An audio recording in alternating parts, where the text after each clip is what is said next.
It is so wonderful and so nice to be in the house of the Lord. ये बहुत आनंद और अच्छी बात है कि हम सब प्रभु के घर में हैं.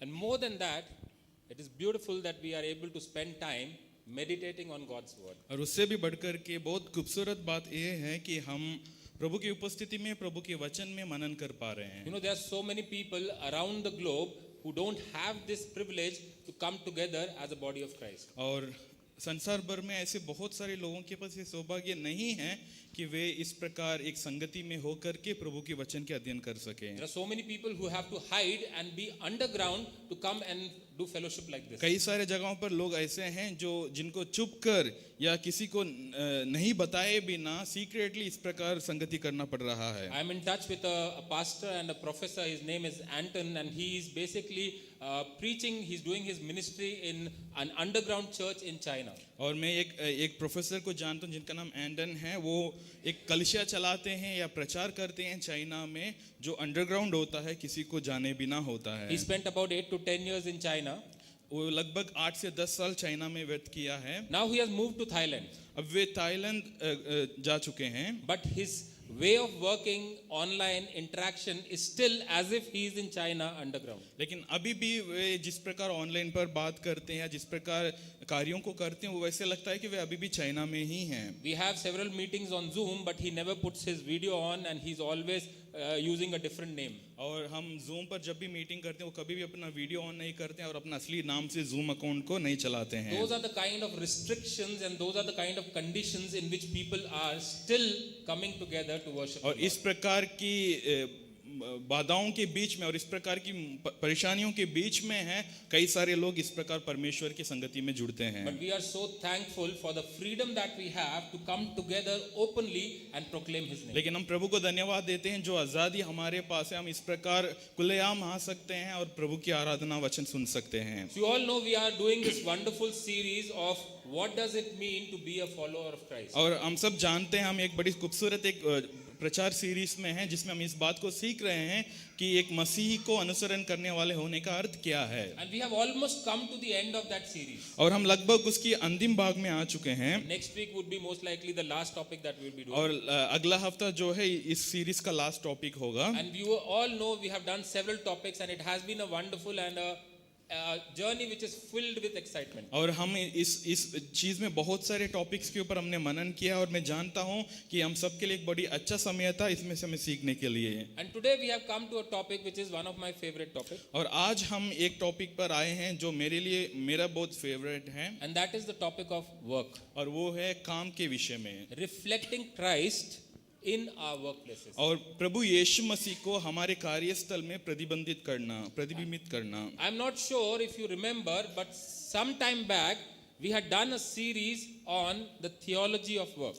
और मुझे पता नहीं आपको याद है कि नहीं, कुछ समय पहले हम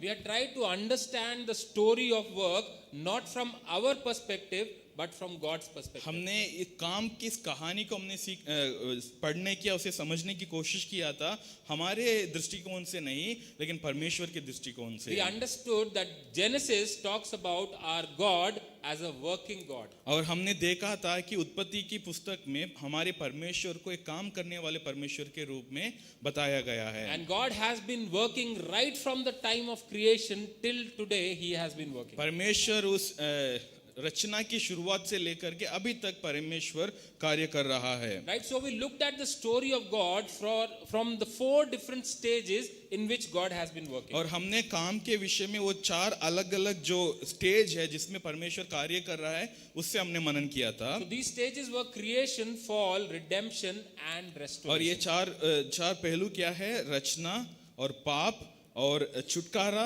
और पुनर्स्थापना. So we'll just quickly go through these stages just to bring back our memory on what we discussed on work. और इन सब चीजों के ऊपर हम फटाफट एक बार देखेंगे ताकि हम अपनी यादों को ताजा कर सके. The first thing is creation. और पहली बात है रचना. You know, the original purpose of work was not as a labor but as a worship to God. और हम जानते हैं जो पहली शुरुआत में जो काम का मकसद एक वो नहीं था, एक कठिन परिश्रम नहीं था लेकिन परमेश्वर की आराधना था वो.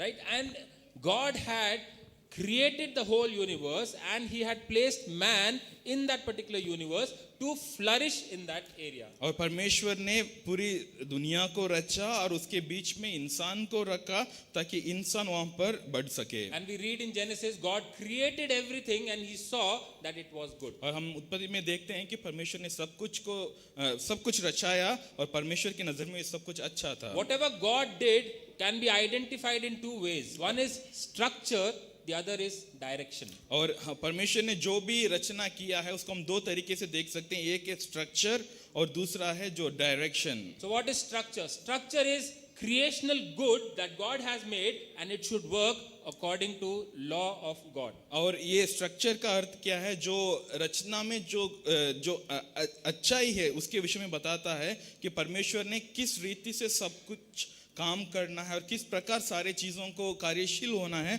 उसके विषय में परमेश्वर ने काम किया. Everything God created was good. परमेश्वर ने जो कुछ भी बनाया वो सब अच्छा था. Right? Whether it is the birds, whether it is the animals, whether it is the atmosphere, whether it is man, everything was structurally good. चाहे वो जानवर हो, पक्षियां हो या और पेड़ पौधे हो या इंसान हो, सब कुछ उस नियमित तरीके से अच्छा था. And then there is direction. और उसके बाद आता है direction, Disha. Direction is the area in which the created thing should move. और इस दिशा में परमेश्वर ने इस बात को बताया था कि ये सारी रचना जो है किस दिशा में उन्हें आगे बढ़ना है. If the created thing is moving towards godliness, then it is in the right direction. और ये जो परमेश्वर के द्वारा रची हुई सारी चीजें यदि परमेश्वर की ओर बढ़ता है उसका मतलब है कि वो सही दिशा में बढ़ रहे हैं. Right? If it is moving towards God, then it is doing or fulfilling the purpose for which it was यदि created. सारी रचना परमेश्वर की ओर आगे बढ़ रहा है इसका मतलब ये है कि सारी रचनाओं ने परमेश्वर की आज्ञाओं को मान रहे हैं. We read in the Garden of Eden, Adam enjoyed doing everything.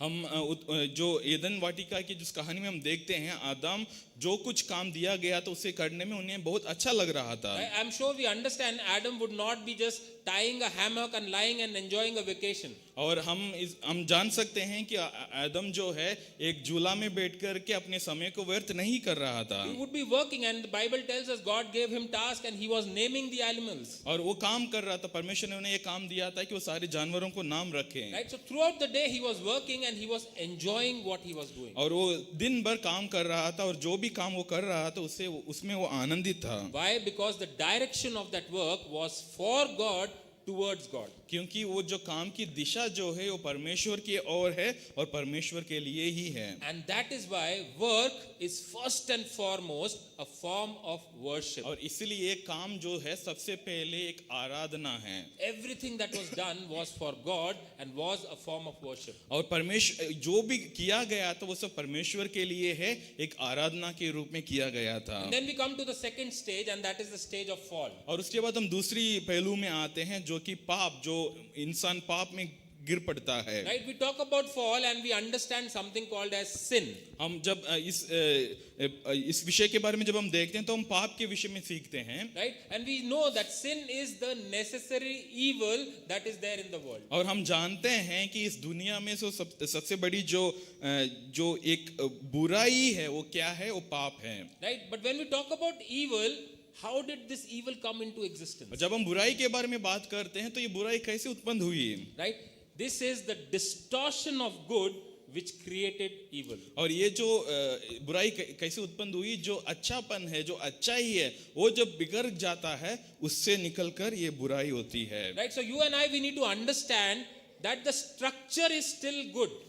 और हमें इस बात को समझना जरूरी है जो ढांचा है, जो स्ट्रक्चर परमेश्वर ने बनाया है वो अभी भी सही है. The structure is still excellent because God created an excellent वो structure. ढांचा अभी भी सही है क्योंकि उसे परमेश्वर ने बनाया है. Only the direction has changed and become idolatry. और अब सिर्फ वो जो दिशा जो है वो बदल चुका है और वो एक प्रकार का मूर्ति पूजा बन चुका है. Right? So work, you see, after sin, work becomes toilsome and it becomes necessary for one to survive. और पाप आने के बाद हम देख सकते हैं काम जो है एक भारीपन हो गया है और एक थकावट देने वाली एक चीज हो गया है और सब लोगों के लिए एक मूर्ति पूजा के समान हो चुका है. Right? It became compulsory. Earlier Adam was enjoying what he was doing, but now it is compulsory. I have to work to be able to eat. और पहले आदम जो है अपना काम करने में आनंदित था, बड़े खुशी के साथ वो काम करता था।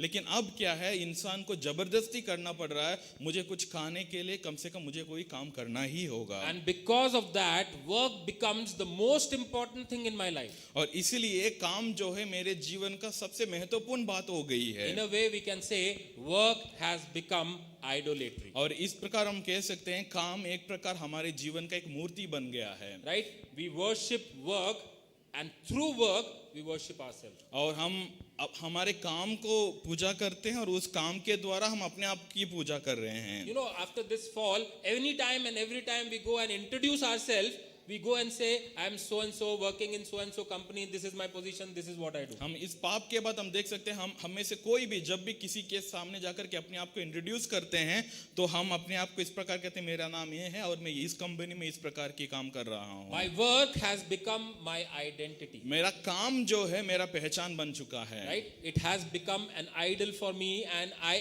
identify myself with that मेरा idol. काम मेरे लिए एक मूर्ति बन चुका है और मैं अपने आप को मेरे काम से पहचान लेता हूँ। Right? So the direction of my work, direction of everything that is happening in the world has changed from godliness, it has become worldly. और जो दिशा है काम के प्रति वो सब परमेश्वर की ओर से बदल कर वहां से मोड़ कर अभी दुनियावी चीजों में आ चुका है। That is the purpose of sin. और यही पाप की मकसद भी था, Turn us away from godliness. हमें परमेश्वर की उन गुणों से हमें दूर करना। But God did not rest at that. परमेश्वर वहीं पर छोड़ा नहीं। He did not just say, okay, let it go on. He started working towards bringing the world and the people back to himself. परमेश्वर वहीं पर आराम नहीं किया, यूं ही नहीं छोड़ दिया। परमेश्वर वहां पर दोबारा काम करना शुरू किया ताकि वे लोगों को वापस उस पवित्रता में ला So सके। that brings us to the next stage of redemption. और वो हमें तीसरे पहलू में लेकर आता है जो कि छुटकारा के काम। Right? We understand redemption very clearly.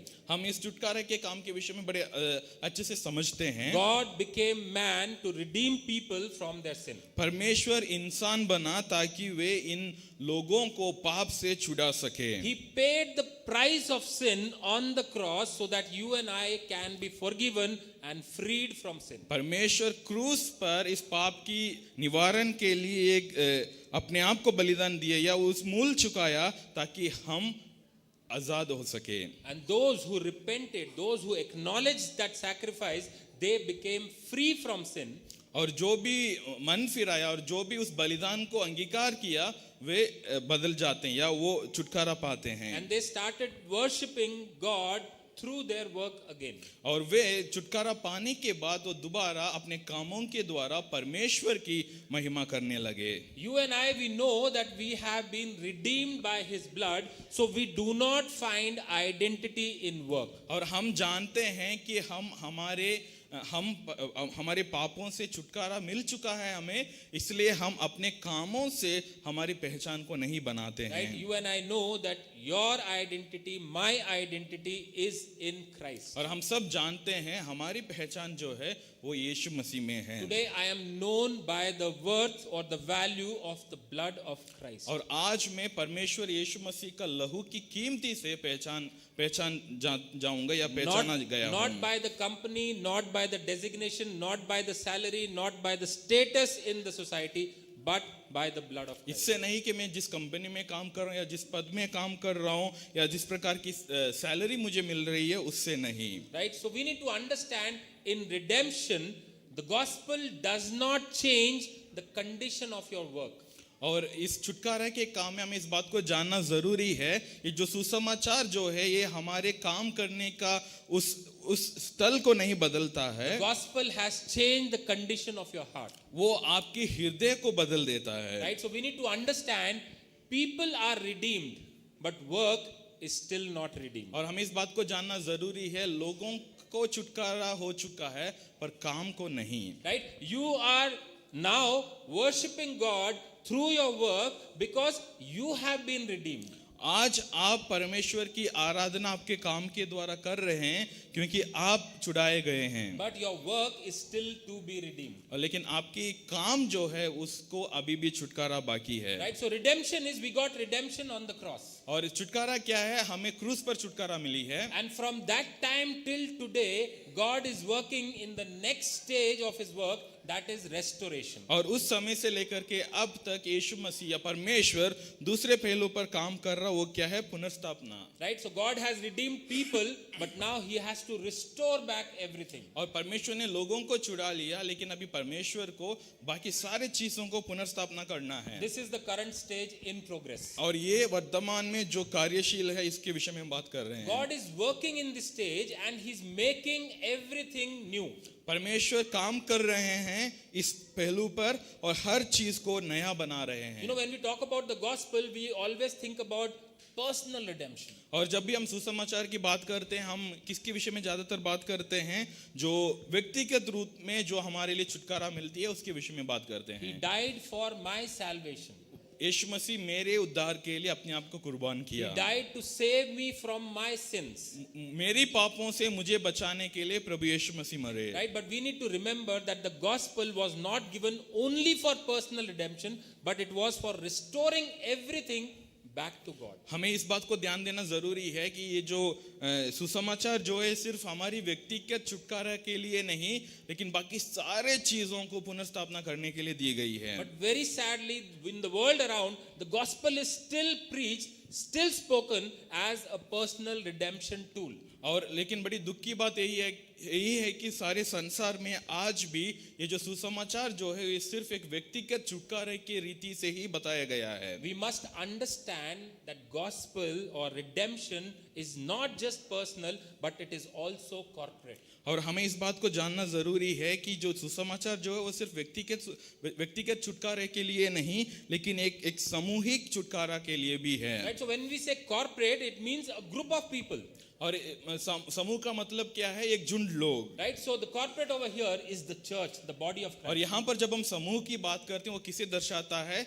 कलीसिया को, परमेश्वर की देह को दर्शाता So है। redemption is not just personal, but it is also corporate. That means the body of Christ needs to be redeemed. छुटकारा सिर्फ एक व्यक्तिगत चीज नहीं है, वो एक सामूहिक चीज है। और यहाँ पर सामूहिक कहने का मतलब है कि कलीसिया की छुटकारा की बात हो रही है। Last week we spoke about the family and we know that the example taken was that of a church. Christ is preparing his bride. और पिछले हफ्ते जब हम परिवार के विषय में बात किए थे, हमने जो उदाहरण लिया था वो कलीसिया से लिया था कि कलीसिया को परमेश्वर तैयार कर रहा है। God is working in the process of redeeming the body of Christ. और परमेश्वर इस मसीह की देह को रिडीम या छुटकारा देने के काम में वो लगे हुए हैं। So redemption is not just personal, but it is also corporate and it is also cosmic. और ये सिर्फ व्यक्तिगत नहीं है, ये एक सामूहिक भी है और उसके साथ साथ एक लौकिक भी है, सारे संसार के लिए भी है। Right? This cosmic thing involves the entire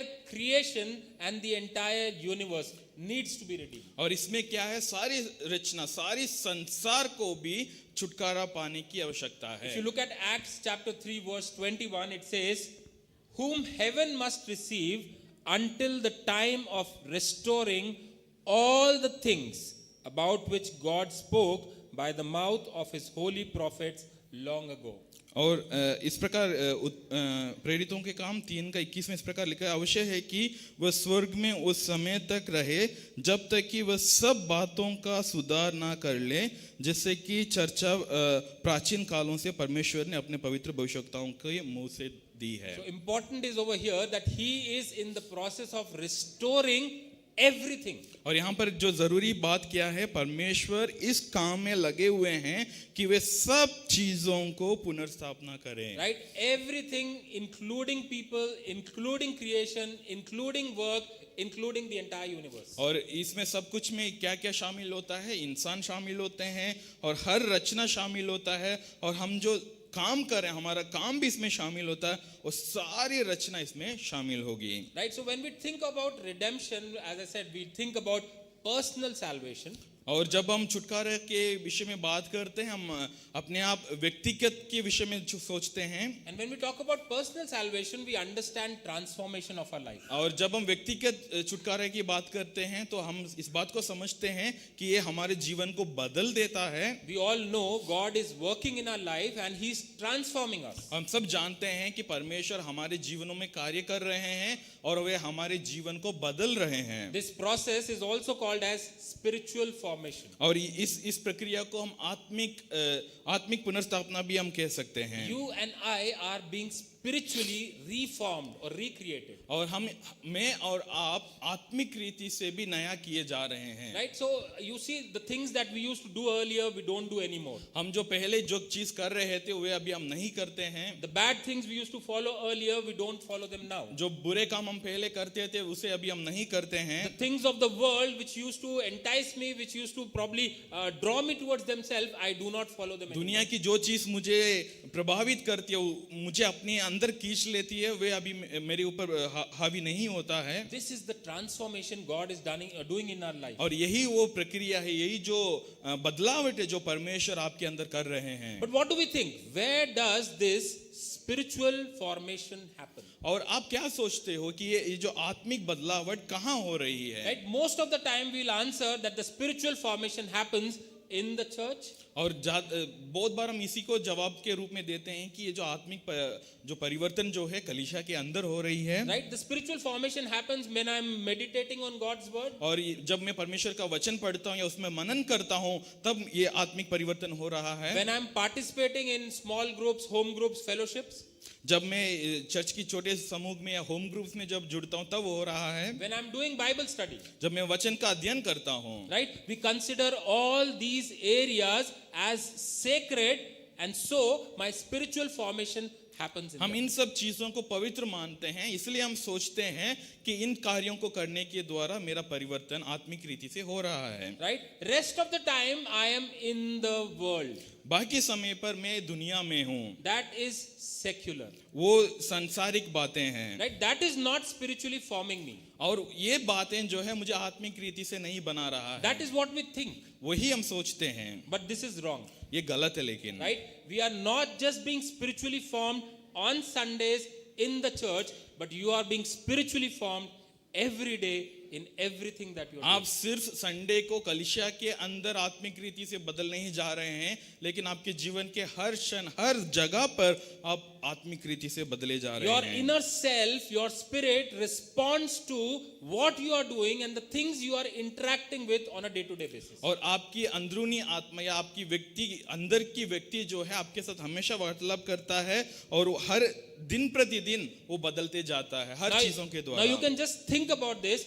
How much time are you spending in the sacred zone, in the church, in the fellowship, in Bible studies, or in meditating on the word? आप इस बात को सोच सकते हैं कि आप जो पवित्र चीज सोचते हैं, इन सारे पवित्र चीजों में आप कितना समय व्यर्थ करते हैं, जैसे कि कलीसिया में आना, प्रार्थना में बैठना, वचन मनन करना या कोई होम ग्रुप में जुड़ना। Right? As compared to all the other things that you do in the world, there is a very small amount of time you're spending in the sacred zone. जब हम देखते हैं बाकी सारी चीज जो हम दुनिया में करते हैं उसके तुलना में ये सब चीजें बहुत कम समय के लिए हम करते हैं। So you need to understand, you are being shaped more by the everyday activities you are doing than the small time you are spending in the church or sacred activities. इसलिए हमें इस बात को समझना जरूरी है कि जो आपकी जो स्ट्रक्चर है, आप किस प्रकार बनते हैं, वो आप जो दिन प्रतिदिन करते हैं, हर एक काम जो करते हैं उससे तय होता है, ना कि ये जो छोटी सी समय हम जो चर्च में या प्रार्थना में बैठ करते हैं उससे होता है। We need to understand that this divide of sacred and secular is something created by us. और हमें इस बात को जानना जरूरी है, ये जो पवित्र काम और ये संसारिक काम, इस प्रकार की जो भेदभाव जो है वो हमने खुद बनाया है। Everything God created is sacred. और परमेश्वर ने जो कुछ भी बनाया है वो सब पवित्र ही है। Everything God created was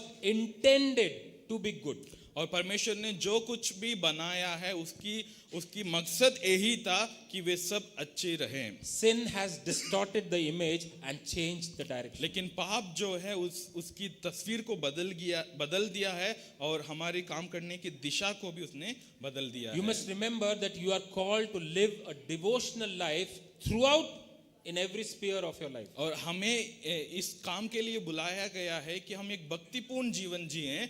हर प्रकार की चीजों में हम जो कुछ भी करते हैं उसमें हम एक भक्तिपूर्ण जीवन And it जिएं। is just so that you spend majority of your time in your workplaces. और यो इसमें भी लागू होता है जहां पर हम अपने जीवन की ज्यादातर समय जो हम कार्यस्थल में व्यर्थ करते हैं वहां पर भी ये लागू होता है। So this is where Jesus wants to form you into his Christ likeness. और यहीं पर यीशु मसीह चाहते हैं कि हम मसीह जैसा बन जाएं। Right? But we think, no, work is worldly, work is secular. How can I be formed spiritually over there? और आप शायद सोचते होंगे कि ये कैसे हो सकता है, काम जो मैं करता हूँ वो तो संसारिक है, वहां पर मैं कैसे मसीह जैसे बन सकता हूँ। You must keep in your mind that God is in the process of restoring back everything. और हमें इस बात को ध्यान में रखना जरूरी है कि परमेश्वर इस बात में लगे हुए हैं या इस बात में कार्यशील हैं कि वे हर एक चीज को वापर पुनर्स्थापना करें। And everything that you do to counter the reverse effect of the fall,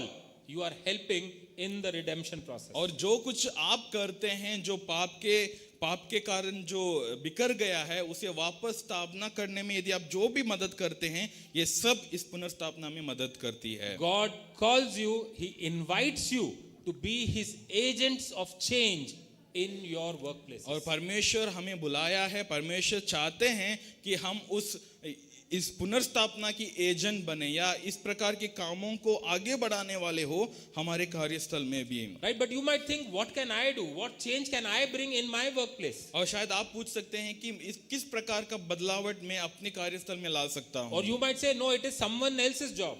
शायद आप कह सकते हैं ये तो किसी और लोगों का काम है। But you must remember that Bible calls us to be co-workers with Christ. लेकिन हमें इस बात को जानना जरूरी है कि वचन हमें परमेश्वर का सहकर्मी, यीशु मसीह का सहकर्मी करके हमें बुलाता है। Right? We are co-workers with Christ. We are his followers and do what he did. और हम यीशु मसीह को अनुसरण करने वाले हैं और यीशु मसीह ने जो किया है उसे करने के लिए हमें बुलाया गया है। Right? You are his image bearers. और हम परमेश्वर की स्वरूप को इस संसार में लेकर जाने वाले हैं। And the image bearer reflects his image everywhere he goes. और जो परमेश्वर के स्वरूप को हमें हर जगह पर हम जहां कहीं जाते हैं वहां पर हमें प्रकट करना है। Finally, Bible also tells us that we are his hands and his feet on this earth. और वचन इस प्रकार भी हमें बताता है कि हम परमेश्वर के हाथ और पांव हैं इस संसार में। So we are called to reflect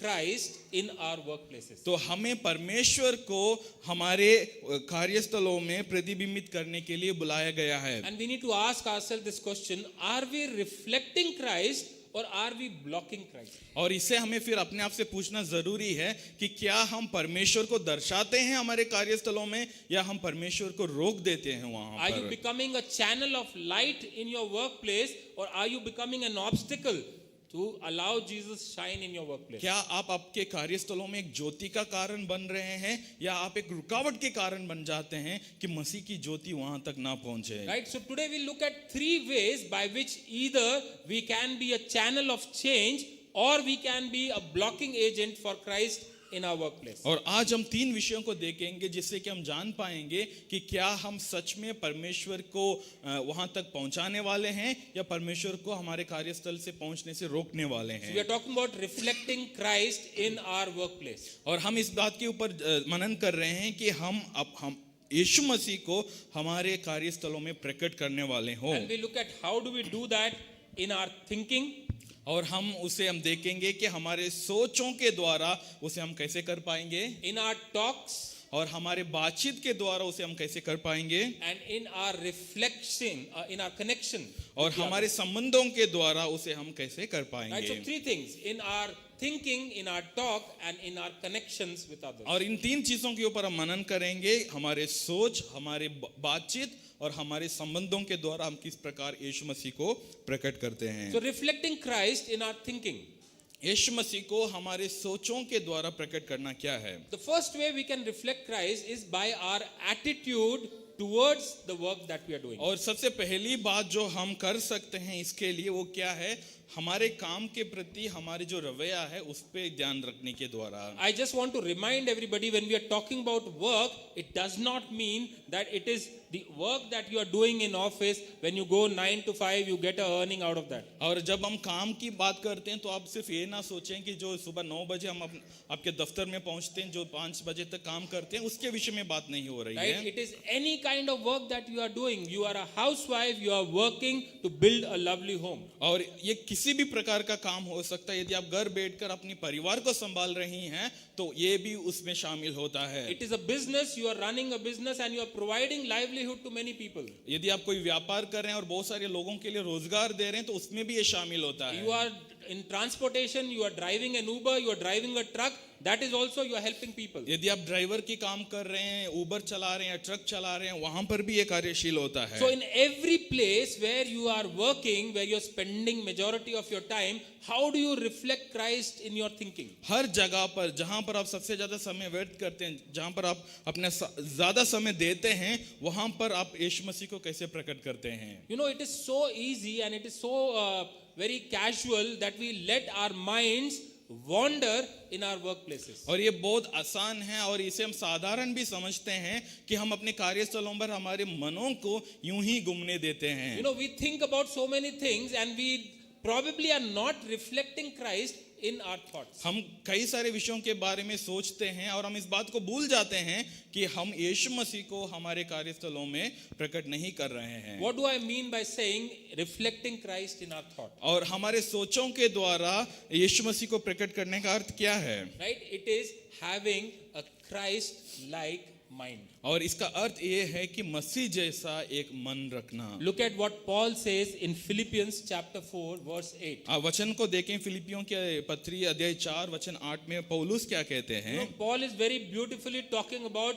the way we should be thinking in any sphere of our life. और पौलुस यहाँ पर बड़ी खूबसूरत तरीके से बताते हैं कि हमारे जीवन के हर पहलुओं पर हमें किस प्रकार का सोच रखना You know, he's है। saying whatever is true, whatever is noble, whatever is right, whatever is lovely, whatever is admirable, think about those things. If anything is excellent and praiseworthy, these are the thoughts that you should be having. पौलुस इस प्रकार कहते हैं, जो बात सच्चे हैं, जो बात निर्दोष है, जो धर्मी है, जो निर्मल है और जो सुंदर है, जो प्रशंसा योग्य है, इन सब बातों के ऊपर हमें सोच रखना, उसके बारे में ही हमें सोचना है। You know, God wants our mind to be filled with Christ-like thinking.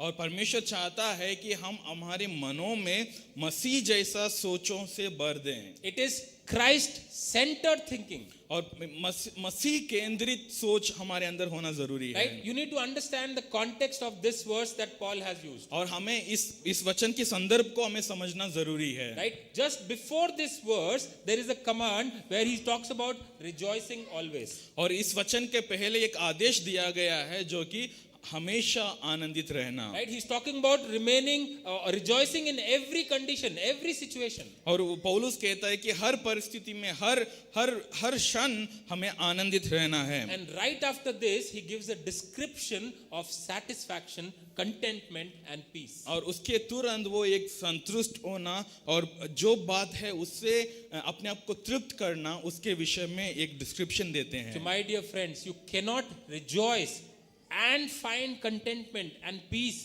in your workplace if you are not thinking like Christ. और इसलिए हम कहते हैं कि यदि आप इस प्रकार की सोच नहीं रखते हैं, मसीह जैसे सोच नहीं रखते हैं या आनंदित नहीं रहते हैं, तृप्त नहीं रहते हैं, तो आप अपने कार्यस्थलों पर परमेश्वर की जैसा सोच नहीं रख सकते हैं। You cannot rejoice and you cannot be satisfied if you are not focused on Jesus. और आप अपने कार्यस्थलों पर आनंदित नहीं रह सकते हैं या संतुष्ट नहीं रह सकते हैं यदि आप मसीह की ओर आपके ध्यान को नहीं रखे हैं तो। So what is the biggest hurdle in our thinking not being like this? और हमारे लिए सबसे बड़ी रुकावट का कारण क्या हो सकता है इस प्रकार की सोच रखने से हमें जो रोकती है? I think the biggest reason is the worry that we have in our workplaces. और सबसे बड़ा कारण यही हो सकता है जो चिंता हमारे अंदर रहती है, खास करके हम अपने कामों के प्रति उसको रखते हैं। It is very easy to start worrying about so many things than to trust in God. और ये बहुत ही आसान है कि परमेश्वर पर भरोसा रखने से ज्यादा कि आप किसी भी बातों के ऊपर चिंता करना शुरू कर दें। Right? Losing a customer, शायद आप एक आपके कस्टमर को खो सकते हैं, the pandemic, जब जैसे पैंडेमिक आया, losing your job, आपके काम को खो देना, right? Maybe not getting the desired raise. और जिस प्रकार की आपको सैलरी इंक्रीमेंट की आपने सोच रखा वैसे वो नहीं मिलना, End of the month and there is 2 lakhs still to be collected. और महीने के अंत हो गया है लेकिन अभी भी लोगों से आपको 2 लाख रुपया आना बाकी है। These are pressures that we are always dealing with in our day-to-day life in work. और इस प्रकार की जो दबाव जो है हम दिन प्रतिदिन हमारे जीवनों में जो हम सामना करते हैं, On top of that, you have team members that are not supporting you. और उसके साथ साथ यदि आप देखोगे कि आपके टीम मेंबर्स आपको मदद नहीं कर रहे हैं, Right? In your workplaces, there are so many worry triggers that are there. और आपके कार्यस्थलों पर ऐसे बहुत सारे चीजें हैं जो आपको चिंता करने के लिए आपको शुरुआत दे देती है। And people who are working, don't think that because you're working in office, you only have these worry triggers. Ask the wife who's working at home. There are so many worry triggers. जो दफ्तर में काम करते हैं, आप ये ना सोचें कि आप इसलिए चिंतित हैं क्योंकि आप दफ्तर जाते हैं। यदि आप जो घर पर रह करके जो परिवार को चलाती है उस औरत से भी यदि आप पूछेंगे, उनके पास भी चिंता करने के लिए कई सारे कारण हो सकते So हैं। worry becomes an obstacle for me to think like Christ. तो ये जो चिंता जो है मेरे लिए एक रुकावट का कारण बन जाता है कि मैं प्रभु जैसा, यीशु मसीह जैसे सोच ना रखूं। But Matthew 6:26 and 27, Jesus beautifully puts it down. और लेकिन मत्ती के 6 के 26 और 27 में हम देखते हैं यीशु मसीह बड़े सुंदर तरीके से इस बात को हमें बताते हैं। Right? He says, look at the birds of the air. Akash- They do not sow or reap or store away in barns, and yet your heavenly Father feeds them. Are you not much more valuable than they? और हम देखते हैं यहाँ पर यीशु मसीह पक्षियों के बारे में बताकर इस प्रकार कहते हैं, आकाश के पक्षियों को ध्यान दो, वो ना तो बोते हैं, ना काटते हैं और ना खातों में बटोरते हैं, फिर भी तुम्हारे स्वर्गीय पिता उसको खिलाता है। It simply talks about where is my trust. और ये साधारण तरीके से इस बात को हमें समझाता है कि मेरा भरोसा कहाँ है। When you worry in your workplace, you are reflecting Christ over there. और जब आप चिंतित हो जाते हैं आपके कार्यस्थलों पर, तब भी आप यीशु मसीह को वहां पर रिफ्लेक्ट करते हैं, वहां पर दर्शा रहे हैं। What are you showing to your colleagues and to the other people in the office? आप क्या दिखाते हैं यीशु मसीह के बारे में आपके कार्यस्थल पर आपके साथ काम करने वाले आपके सहकर्मियों को? Whom are you trusting on and what is your trust levels? और आप किस पर भरोसा कर रहे हैं और आपकी भरोसा करने का लेवल क्या है? Right? So worrying stops you from reflecting Christ in your work. तो इसलिए जो चिंता करना जो है आपको परमेश्वर को प्रकट करने से रोक देता है। But maybe you don't have worries at your workplace. शायद आपके पास चिंता नहीं होगी कार्यस्थलों में, Maybe it is pride. You are proud of what you are doing in your workplace. शायद ये घमंड हो सकता है कि जो आप काम कर रहे हैं उसके प्रति आपके अंदर घमंड भर गया है। Right? Pride alienates us from everything and everyone who's around us. और ये जो घमंड जो है हमें हमारे साथ काम करने वाले सब से हमें अलग कर देता है। Right? It makes you feel that you do not depend on anybody. और ये आपको इस प्रकार महसूस करने में मजबूत कर देता है कि आपको किसी की जरूरत नहीं है। And it is easy to forget our dependence on God in that. और ये आसान हो जाता है कि आपकी भरोसा जो आपकी जो निर्भरता जो परमेश्वर की ओर है उससे भी भूलने में आपको मदद कर देता You know, है। it is the attitude of the people of Babel in Genesis 11. हम उत्पत्ति के 11 में जो बेबल के लोगों के विषय में पढ़ते हैं, ये उनकी रवैया है। You know, there the people say, look what we have accomplished. We have created a name for ourselves. और उन्होंने क्या सोचा, देखो हमने हमारे लिए क्या हासिल कर लिया, हमारे लिए एक बड़ा नाम हमने बना दिया। Right? Maybe your obstacle is focusing on the next promotion you want to get, the next designation you want to get. शायद परमेश्वर को प्रस्तुत करने से जो बात आपको रुकती है वो रुकावट ये हो सकता है कि आप हमेशा उन चीजों के ऊपर ध्यान रख रहे हैं कि आपकी अगला प्रमोशन क्या होगा, आपकी अगला बिजनेस क्या होगा, इसी पर आपका ध्यान है। You know, it's not bad to think about these things. और ये बुरा नहीं है इस प्रकार की सोच रखना, But we need to say that what is it distracting you from?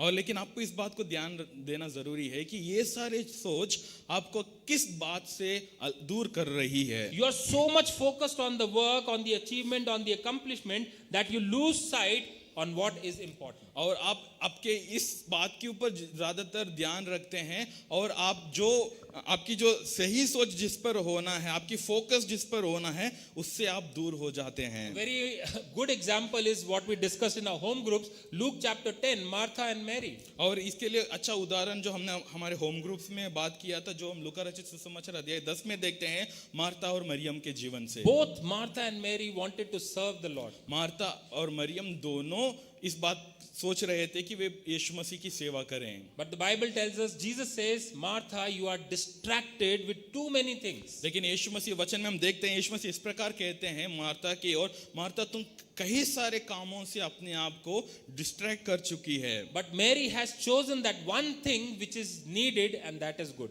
और लेकिन मरियम ने उस एक चीज को चुन लिया जो कि सबसे अच्छा है और सबसे जरूरी है। Right? So it is important to understand where is my sight, where is my focus on, and am I getting distracted from where I should be और focusing इसलिए on. हमें इस बात को ध्यान देना जरूरी है कि मेरा सोच कहाँ है, मेरा ध्यान कहाँ है और मेरा नजर कहाँ है, क्या वो उससे मुझे दूर कर रही है जिस बात के ऊपर मुझे ध्यान देना जरूरी है। So all these kinds of attitude of worry and pride are very common in workplaces. और इस प्रकार की चिंता करना या घमंड से भर जाना, ये सब हमारे कार्यस्थलों पर साधारण बात है। But you have to remember, if you want to reflect Christ, you have to think uncommonly. लेकिन आपको इस बात को ध्यान देना जरूरी है, यदि आप चाहते हैं कि आप यीशु मसीह को प्रकट करें आपके कार्यस्थलों पर, तो आपको सब लोगों की समान सोचना नहीं है। You have to think uncommonly. असाधारण सोच आपको रखो. आपके पास एक असाधारण सोच होना जरूरी है। Right? Next we look at how do we reflect Christ in our talks. और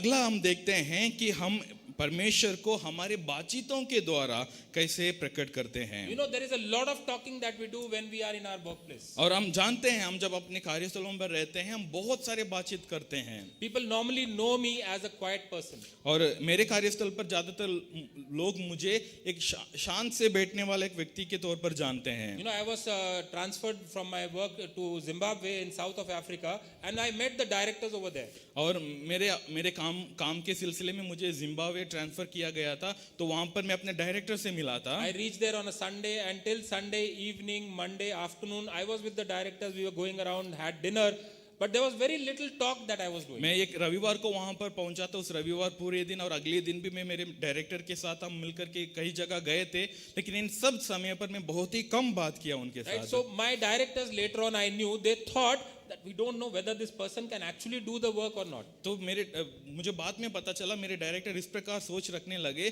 कि क्या ये व्यक्ति सही है इस काम को करने के लिए। But Monday afternoon, when we had a meeting with all the other directors and we spoke about work, that's when I started speaking. लेकिन जब मंडे को शाम को दूसरे लोगों के साथ जब मेरी मीटिंग हुई थी पहली बार, तब वहां पर मैंने बात करना शुरू किया। And it was difficult for them to stop me. और उसके बाद उनके लिए काफी कठिन हो गया था मुझे रोकने के लिए। Right? So when it is related to work, there is so much that you can talk about. जब काम के विषय में जब हम बात करना शुरू करते हैं, तो हमारे पास बहुत सारे चीज होगी जिसके विषय में हम बात करना चाहते हैं। Question is, where does this talk comes from? लेकिन सवाल उठता है कि ये सारे बातचीत कहाँ से आती And you may है। say, yeah, it comes from the mouth. You speak from your mouth. और आप कह सकते हैं कि ये तो आपके मुंह से आता है, आप अपने मुंह से बात करते हैं। But the Bible has a different understanding of this. Luke 6:45 says, लेकिन वचन हमारे लिए एक अलग इसके लिए एक अलग दिशा में बताती है। लूका 6 का 45 में जब हम देखते हैं, it says, the good person out of the good treasures of his heart produces good, and the evil person out of his evil treasures produces evil. For out of the abundance of the heart, his mouth speaks. इस प्रकार लिखा है, भला मनुष्य अपने मन की भले भंडार से भली बातें निकालता है, और बुरा मनुष्य अपने मन की बुरे भंडार से बुरी बातों को निकालता है, क्योंकि जो मन में भरा है वही उसके मुंह पर आता है। So how we talk in our workplaces can definitely reflect or block God's work. और जो हम किस प्रकार या क्या बातचीत हम हमारे कार्यस्थलों पर करते हैं, ये या तो यीशु मसीह को वहां पर प्रकट कर सकता है या यीशु मसीह को वहां पर रोक सकता है। You know, many workplaces, conversations in break rooms, during lunch time, across tables, they are filled with gossips. और ज्यादातर कार्यस्थलों पर जब लोग बातचीत करते हैं एक दूसरे के साथ, जब लंच के टाइम हो या ब्रेक टाइम में हो, वो सिर्फ गॉसिप से भरा हुआ होता है, किसी के विषय में बुरा भला बात करने में ही होता है। Or you might be grumbling about your work, your boss, your company.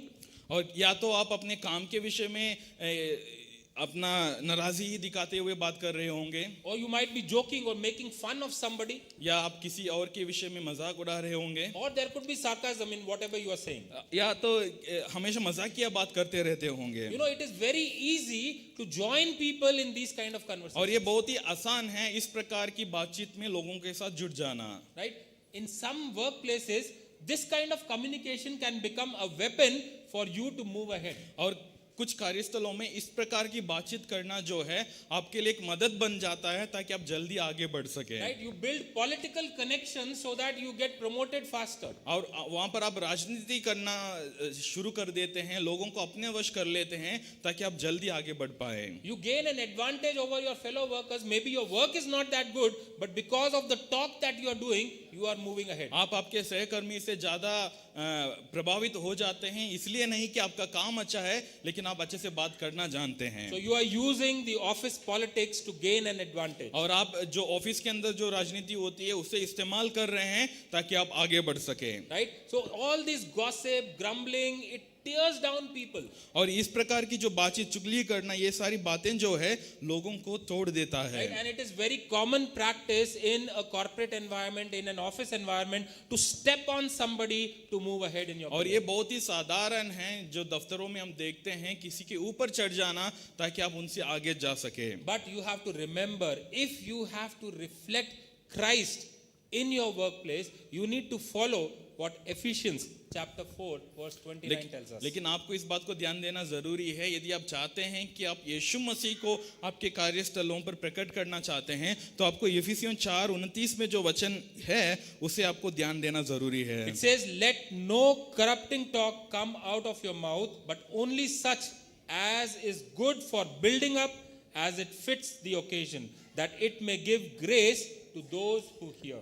और इस प्रकार लिखा है कि और वे सुन होकर लुचपन में लग गए हैं कि सब प्रकार की गंदे काम लालसा के साथ करते हैं, उससे हमें दूर रहना है। लेकिन हमें उसके अगेंस्ट क्या बताया गया है, क्या है, सचमुच उसी की सुनना है और उसी प्रकार करना जैसे यीशु ने सत्य को कहा है। Right?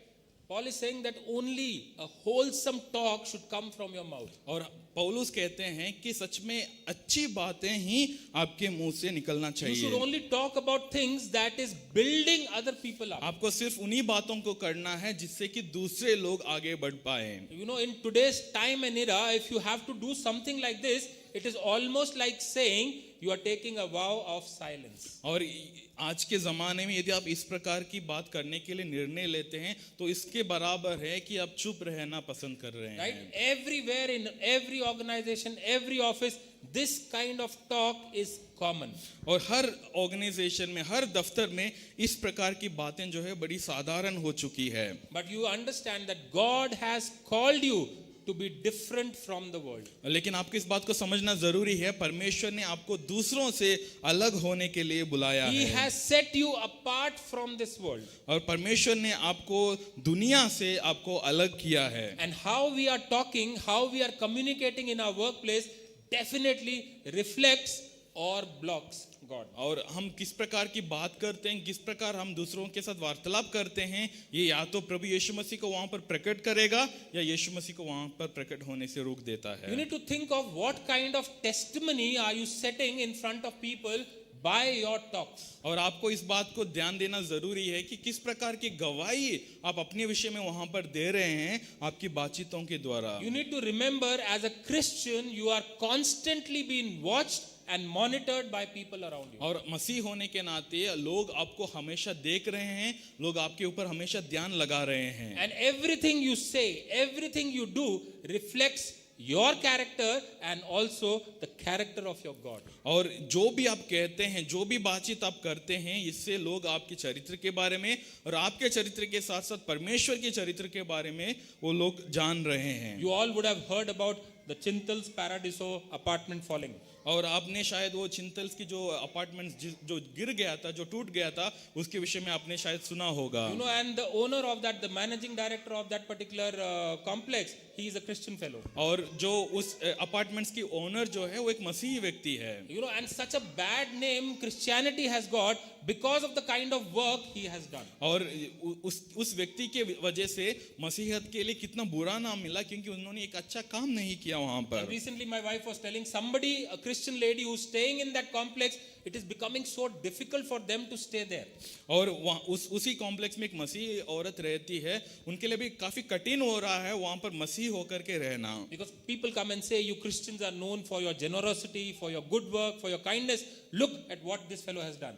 क्योंकि लोग आकर के उनको हमेशा इस प्रकार कहते हैं कि देखो मसीह लोगों को तो हम उनके अच्छे कामों के लिए, उनके धर्म के लिए हम जानते हैं, लेकिन देखो ये मसीही व्यक्ति तो क्या कर रखा है। You know, you have to understand what kind of testimony are you giving for Christ. और आपको ये बात ध्यान रखना जरूरी है कि किस प्रकार की गवाही आप यीशु मसीह के बारे में आप अपने कार्यस्थलों पर दे रहे If हैं। you are involved in wrong activities, if you are involved in wrong talks, if you are involved in selfish gains in your workplaces, do you think people are going to trust you with your faith and the God whom you believe in? यदि आप आपके कार्यस्थलों पे गलत कामों के लिए या गलत बातचीत के लिए या गलत बातों के लिए यदि आप जाने जाते हैं, तो क्या आपको लगता है कि लोग आपके ऊपर भरोसा करेंगे या आपके परमेश्वर के ऊपर भरोसा करेंगे, जिस परमेश्वर की आराधना आप कर रहे हैं? You might say, brother, it is not easy. The corporate life is very difficult. You have, at times, you have to do these kind of things. शायद आप कह सकते हैं कि भाई ये तो बड़ी आसान नहीं है, ये बड़ी मुश्किल है, क्योंकि दफ्तरों में ऐसे कामों को शायद कई बार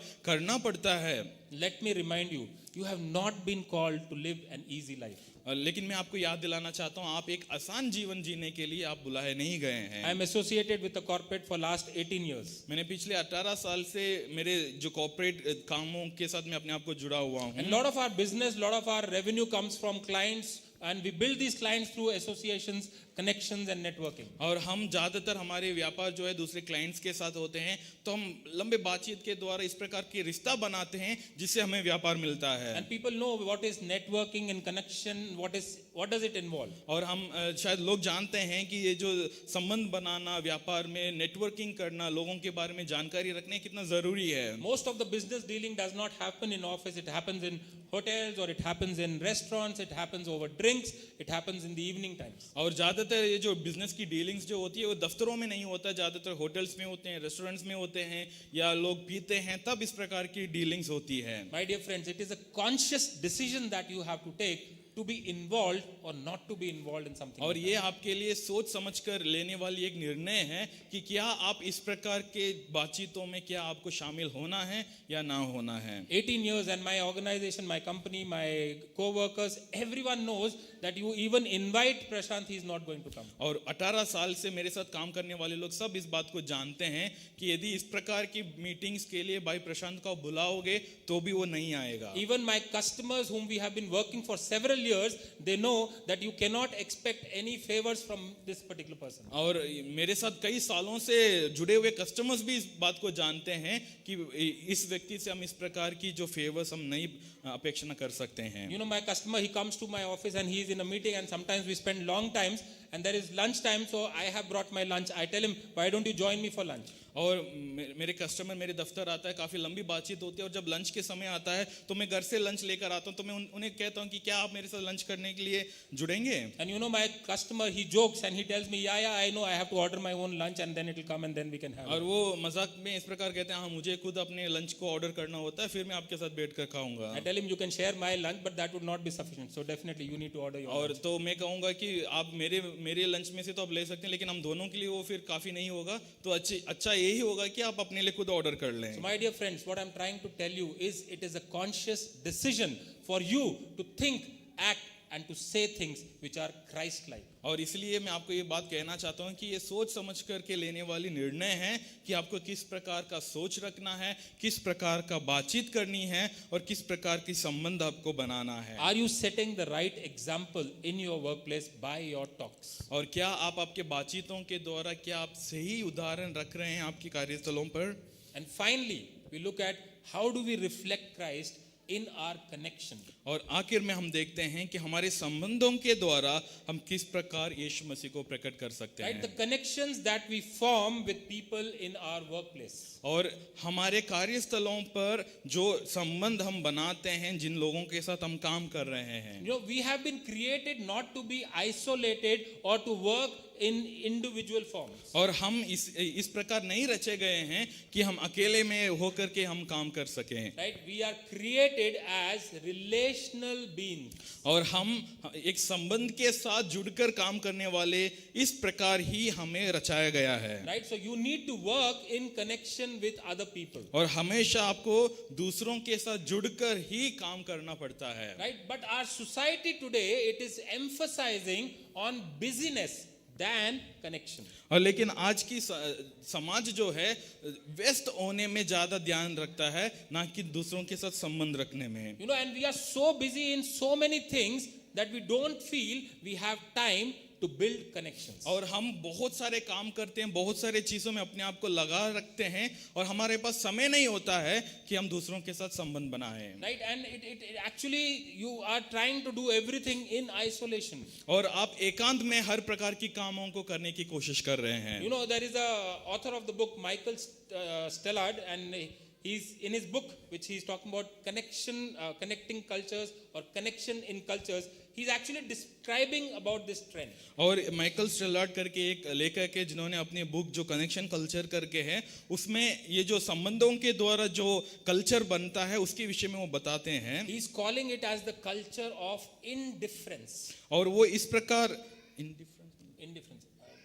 कुछ परवाह नहीं है. You don't consider that. You don't. वो इस प्रकार कहते हैं कि ये उस प्रकार का एक कलाचार बन गया है जहां पर आप परवाह नहीं रखते हैं कि क्या हो रहा है, आपको कोई फर्क नहीं पड़ता है. या आपको कोई फर्क नहीं पड़ रहा है। Right? You move through your day as if you are not dependent. You don't need anything from anybody. और आपका दिन को ऐसे काटते हैं जैसे कि आपको किसी भी चीज की परवाह नहीं है और आपकी किसी भी लोगों की जरूरत नहीं You know, है। in doing so, you don't even have time to show compassion, love or kindness to the next person who's there with you. और ऐसे करने के कारण आप कई बार आपके साथ जो बैठता है उस व्यक्ति के प्रति भी कुछ दया या प्रेम दिखाना भी आप भूल जाते हैं। But you can understand, if we don't even have time to do that, how am I going to show love to my neighbor? तो आपको ध्यान देना जरूरी है कि यदि आप इतनी छोटी सी काम भी यदि आप आपके सहकर्मी के साथ नहीं करना चाहते हैं तो आप प्रभु यीशु मसीह का प्रेम को कैसे वहां पर दर्शाएंगे। In order to love your neighbor, you have to notice your neighbor first. और आपको आपके पड़ोसी को प्रेम करने के लिए सबसे पहले उसके ऊपर ध्यान देना जरूरी है। But if you're so busy in your own stuff, doing your own things,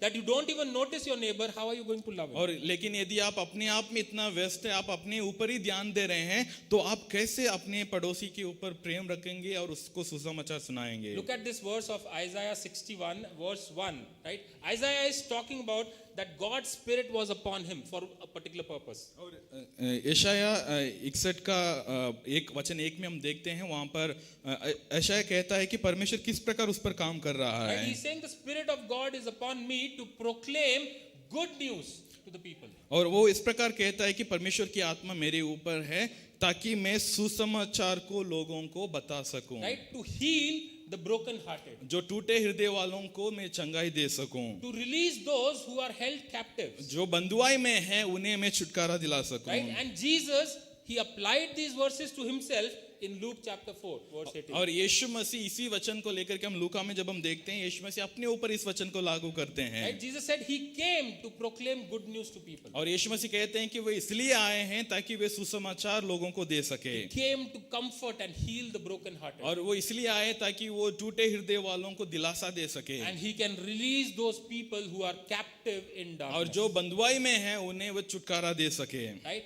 And it is not just something Jesus spoke about himself. यीशु मसीह ये सिर्फ अपने विषय में ही नहीं बता रहे It is हैं, a call for his followers as well. और ये उनकी यीशु मसीह की अनुसरण करने वालों के लिए भी ये एक बुलाहट है। Right? So honoring God in your workplace is not about taking a Bible and evangelizing over there. और यीशु मसीह को आपके कार्यस्थलों पर आदर करने का अर्थ ये नहीं है कि आप एक बाइबल लेकर के जाते हैं और वहां पर सुसमाचार सुनाते हैं, It is not just living a ethical and a good life and respecting others. और ये सिर्फ ये नहीं कि एक नैतिक और एक अच्छा जीवन आप दूसरों के सामने दिखा रहे Right? हैं। A part of honoring God is to bring transformation in your workplace. और यीशु मसीह को या परमेश्वर को आदर करने का इस विषय में ये भी शामिल होता है कि आप अपने कार्यस्थलों में भी एक परिवर्तन लेकर आए Right? हैं। You bring a transformation in the workplace. You be the light in the darkness. और आप आपके कार्यस्थलों पर एक परिवर्तन लेकर आए हैं, जो अंधेरा से भरा हुआ आपके कार्यस्थलों पर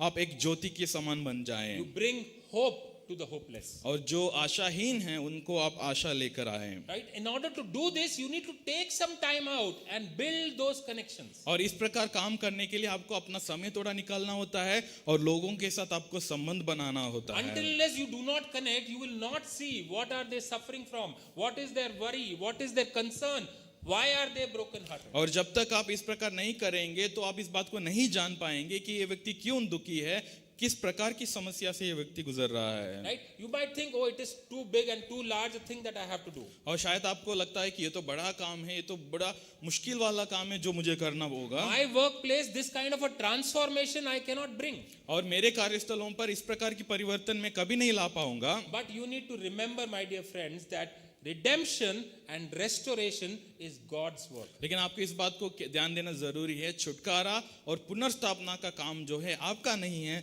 लेकिन वो परमेश्वर का है। As you'll see on the next slide, we are only instruments in His hands. और हम जैसे देख पाते हैं कि हम सिर्फ परमेश्वर के हाथों में एक यंत्र हैं। But you have to remember, you are partners with Him and you are co-workers with Him. और आपको इस बात को भी समझना जरूरी है कि आप परमेश्वर के साथ सहभागी हैं और परमेश्वर के साथ आप एक सहकर्मी हैं। You know, it is very easy to grumble about your workplace, your problems, your condition, and the situation you have to work in. और आपके कार्यस्थलों पर जो प्रकार की मुसीबतें या जो कठिनाइयां हैं उसके विषय में लंबी बातचीत करना तो आसान है।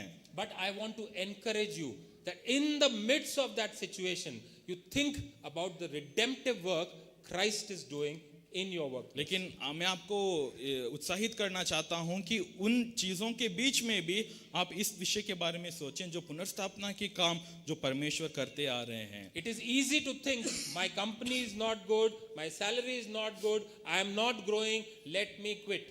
और ये इस प्रकार सोचना बड़ी आसान है कि मेरी कंपनी अच्छा नहीं है, मेरा तनख्वाह अच्छा नहीं है, यहाँ पर मैं बढ़ नहीं पा रहा हूँ, तो इससे अच्छा मैं इस काम को छोड़ दूँ। But can we think for a moment that there could be a reason God has placed you or put you in that place? क्या आप इस प्रकार एक बार सोच सकते हैं कि एक कारण हो सकता है जिस कारण के लिए परमेश्वर ने आपको यहाँ पर रखा है? Maybe God wants to work through you to restore or bring restoration to that. शायद परमेश्वर आपके द्वारा उस कार्यस्थल पर एक पुनर्स्थापना का काम करना चाह रहे हैं। So if we put in our heart to do best for God in our workplaces, we can definitely see transformation. तो यदि आप आपके कार्यस्थलों पर आपके हृदय को लगा करके वहां पर यदि आप अपना उत्तम देना चाहते हैं, यदि आप उत्तम देने के लिए कोशिश करते हैं, वो तभी हो पाएगा यदि आप उसे परमेश्वर के लिए कर रहे होते But you हैं। need to remember that you are doing it for the Lord. और आप इस बात को ध्यान देना जरूरी है कि ये सब आप परमेश्वर के लिए कर रहे You're not हैं। doing it for your boss. आप आपके बॉस के लिए नहीं कर रहे You're हैं। not doing it for getting a promotion. आप सिर्फ एक प्रमोशन पाने के लिए इसे नहीं कर रहे हैं। You're not doing so that you have a good name in that place. और आप इसलिए नहीं कर रहे हैं कि आपका एक अच्छा नाम हो जाए उधर। Bible says you do everything as if you are doing it unto the Lord. वचन कहता है कि हम इन सब चीजों को ऐसा करें जैसे हम परमेश्वर के लिए कर रहे Right? हैं। And when you do it like this, you'll see transformation, you'll see changes that you have never imagined or thought of. जब आप इस प्रकार करते हैं तब आप परिवर्तन को देख पाएंगे जो आपने कभी सोचा भी ना हो। And then in our workplaces, work will once again become worship. तो तब हमारे कार्यस्थलों पर हमारा काम फिर एक बार हमारे लिए एक आराधना समान हो So जाएगा। my dear friends, we need to really think about this. Are we reflecting Christ or are we blocking Christ in our workplace? तो मेरे प्यारे कलीसिया, हमें इस बात को ध्यान देना जरूरी है कि क्या हम मसीह को दर्शाते हैं या मसीह को दर्शाने से एक रुकावट का कारण बन जाते हैं। Let us all stand. आइए हम खड़े हो जाएं।